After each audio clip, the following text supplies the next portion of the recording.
দক্ষিণ আমেরিকার দেশ কলম্বিয়ায় একটি সামরিক পরিবহন বিমান দুর্ঘটনায় অন্তত ৩৪ জন নিহত হয়েছেন এবং আরও অনেকে আহত হয়েছেন বলে জানিয়েছে কর্তৃপক্ষ।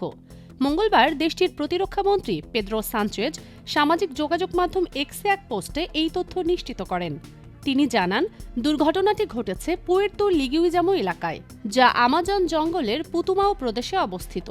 পুতুমাওর গভর্নর জন গ্যাব্রিয়েল মলিনা স্থানীয় সংবাদ মাধ্যম কারাকল নোটিসিয়াসকে জানান, নিহতদের মধ্যে ২১ জনের পরিচয় এখনও শনাক্ত করা সম্ভব হয়নি।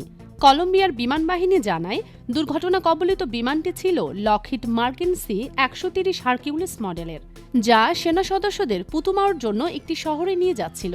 প্রতিরক্ষামন্ত্রী জানান, উড্ডয়নের মাত্র ১.৫ কিলোমিটার দূরে বিমানটি বিধ্বস্ত হয়।